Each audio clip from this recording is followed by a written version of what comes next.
JF Stretford, Paddock. As you can see, I'm outside Carrington where the sun is shining. We're here because this morning at around 9 o'clock there was a bit of a protest, shall we say, when a group of United fans around, I'm hearing various reports about anything from between 20 to 40 United fans came down here to do a protest. Basically, we know there's been lots of protests recently, lots of protests obviously about the Super League. That is the idea that was suggested a few days ago. That looks like it's dead in the water now. United have obviously already pulled out of that one, but fans are still unhappy about the Glazers, about the ownership, and a group of United fans came down here this morning to form a protest. They walked down this road into the training complex. Apparently security let them in. I don't think there's much they could do to stop them. There's not that many security here, so stopping up to 40 United fans was never going to be easy, but it was a peaceful protest. They came here to make a point. You may have seen there was banners about fan ownership, 51%. That's obviously a nod to the German model where over in Germany fans own at least half the club. So they came down here. They had a protest. Apparently as well, we're having reports that Ole Gunnar Solskjaer spoke to them briefly. There was even talk that one of them shouted to him, "Why did you buy Fred?" as a sort of icebreaker that seems to sort of break the ice a little bit.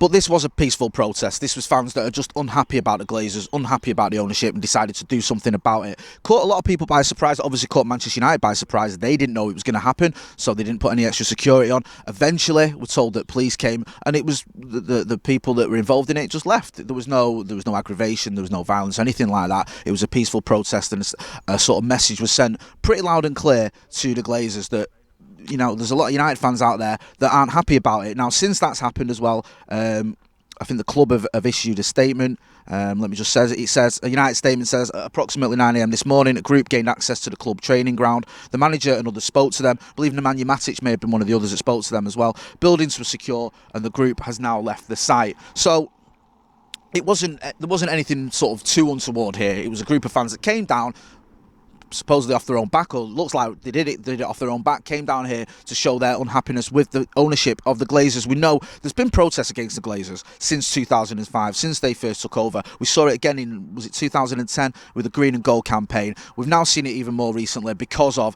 the Super League idea. The Super League idea could be the tipping point here for the Glazers family and their ownership of Manchester United. We know that Ed Woodward has resigned. He's going to leave at the end of this year, but there's a lot of unhappiness, a lot of anger towards the owners, because not only have they left this club in debt, they've took the club into debt, and we know the club is still around, I think it's £455 million in debt. That's still happening. There's still these payments, these loan payments that are going on. We're also, from a football point of view, a football team point of view, you know, we're behind our rivals. We're looking at Manchester City, look like they're on the verge of another title. I've lost count. What is that? Their 5th title in 7 years or whatever it is.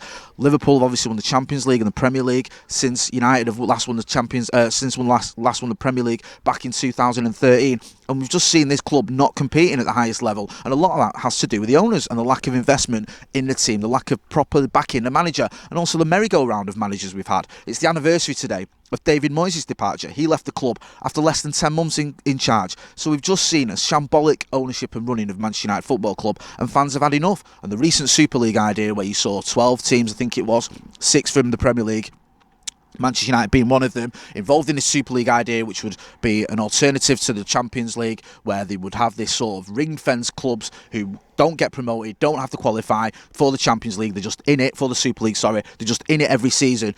That went down like a lead balloon amongst not just Manchester United fans, but football fans. And we've seen now a concerted effort across the board. We saw Chelsea fans protesting. I think Arsenal fans were protesting about their ownership. And we're seeing it here now at Manchester United. We've seen it amongst the fans that we're just not happy with the ownership. And the Super League idea may not be happening anymore, but that doesn't mean that fans are suddenly happy with the Glazers. And you can understand why fans are unhappy and why fans are protesting. We are going to have more updates on this. We are going to have more updates about what is planned. We're going to be speaking to other fan groups as well. It's time now for Manchester United fans to come together, and I mean all Manchester United fans, whether that's fan groups, whether that's different fan channels, whoever, just everyone across the board. We need to sort of unite towards this, because we've had enough of the Glazers. I think everyone can see that. We don't want these owners here anymore. Regardless of whether you agree with protest or not, that's by the by. One thing that's sort of united many Manchester United fans is no one likes the ownership of the Glazers. Some people will look at it and they go, well, we've spent money, you know. I hear this argument from rival fans, how can you be unhappy? You know, you're still in the top 4. You've spent £80 million on Harry Maguire, you spent £89 million on Paul Pogba. You're constantly competing, but we're not competing at the level that we should be. Manchester United is one of the biggest clubs in the world. Manchester United makes more money than almost any club. I think there's 3 or 4 clubs that make more money than we do, and that money isn't being invested back into the team. It's not that the Glazer family have given us money, have invested money. They haven't given us anything. They basically ploughed us into debt, and they just keep taking out money from this club. They're taking out these dividends, and people will use, or the Glazer family will use, the pandemic as a reason why they're not investing in the team. We saw it in the summer. We finished 3rd last season on 66 points, the same as Chelsea. Chelsea went out, and I know they've got a rich owner, or owners that invest in it and spent 200 million. City spent money.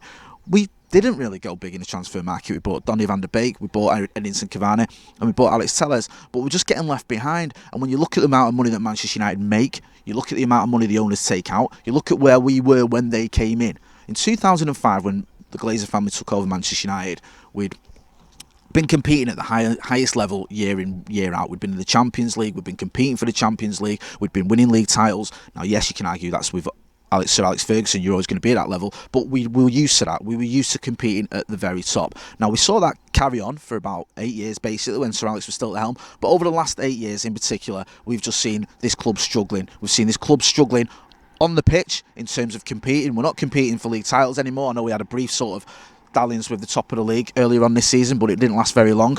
We're not really competing at the top in Europe. We went out of the Champions League in the group stages, and you have to look at the ownership as well. You can look at, okay, some of the managers have to take responsibility of that, but how much have the owners put back into the club? And it's not enough. You look, even if you're not looking at the team and the playing side of things, you go to Old Trafford. I know it's been a while since we were allowed back in Old Trafford. You go into Old Trafford, the ground's falling apart. It needs some serious work. It needs some serious development. It needs more than just a paint job. It needs almost a rebuild. Is the ground being invested in? No. Is the training ground being invested in? No. You look at where the under-23s plays and the women's team play. They play down in Lee. That always baffles me. You look at Manchester City, they've got a training centre right near the Etihad.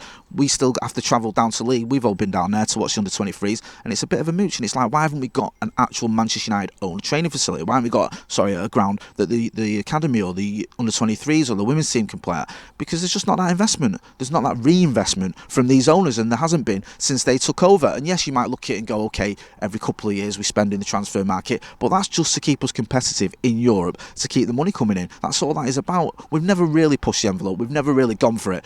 Even if you look back 2 years ago or 3 years ago under Jose Mourinho, when we finished 9 points behind Manchester City. That summer, we went out, we bought Fred, we bought Diogo Dalot, and we bought a third-choice goalkeeper. Manchester City go out and they spend, broke their transfer fee record on Riyad Mahrez. We're just not competing at the highest level like we should be, and that's what a lot of people want to see, and I don't think that's ever going to happen under the Glazer family. You look at the way they've run this club, there's no ambition there to win titles, there's no ambition there to win Champions League. A lot of people will be going, okay, now Ed Woodward's gone, is that going to change? But Ed Woodward's just a mouthpiece really for the Glazer family. He's not the one he's not the owner, and whilst many of us, myself included, are glad to see the back of him, who's going to replace him? A lot of people want to see Edwin van der Sar, a football person, or someone who loves Manchester United, coming back in. Is that going to happen, or is it just going to be another investment banker who's going to come into this club and who's going to help the Glazer family take more and more money out of it? Because that's all we've seen over the last 16 years. We've just seen this club being drained, and the fans have had enough, and that's why you're seeing protests like today. You may say, well, now the Super League idea is gone, why are we still seeing protests? We're still seeing protests because fans are unhappy with the ownership of this club, and you can see there's even talk now of there being some sort of British league. Just because the Super League doesn't happen, do we trust these owners not to try something else, not to try and take us into another league that we don't want to be in? We all love the Champions League, we all love competing in the Champions League. It's a big history with Manchester United, the European Club Champions League. They didn't care about that. They tried to take us out of it. They didn't care about the fact that Matt Busby was one of the pioneers in the European Cup. United were the first English team in it. United were the first English team to win it. They didn't care about that. They just tried to take them out of it and put us into a league where we get to play Spurs and Arsenal 4 times a year or whatever it is. It's ridiculous. It makes no sense, but they just don't care. And now there's talk of another league. And as long as these owners here, how can we know? How can we relax and say, okay, they're not going to try something else. They're not going to try something similar. They're not going to keep doing what they have been doing in the past and just bleeding this club dry. We had a statement from Joe Glazer. Very rarely we hear anything from him. It just didn't wash. A lot of United fans looked at that statement and just thought, that's meaningless. He's just saying that because he feels like he has to. It's very, very obvious, blindingly obvious, that these owners don't care about this football club. They don't care about the fans. They just don't. And the only thing they see us as is customers. That's all they care about. They just want us to keep spending money at this club, and fans have had enough. And today's protest was one of those signals. It was a signal to the ownership. Whether you agree with the protest or not is by the by. You can always understand why Manchester United fans have had enough, and I completely get it. They came down here, it was a peaceful protest, and they left, but the message was loud and clear that Manchester United fans have had enough. We've seen a protest here this morning. We are maybe going to see some more protests. We will keep you updated on what is going on. I'm looking to speak. I've been in conversations with certain various fan groups, so I'm going to be speaking to them again and hopefully keep you updated, let you know what's happening, and get involved as well. Let us know what you think of this. Let us know what you think about the ownership of Manchester United Football Club. Just like this is your football club, this channel is your channel, and we want to hear from you as well, because we will be giving you regular updates. This morning, maybe the start of something. We saw a group of United fans got together, came down here, did a protest, spoke briefly to the manager, and then eventually left. But this may be the start of something rather than the end. It's J Motti, Stretford, Paddock. Make sure you hit like, share and subscribe. Thanks for watching.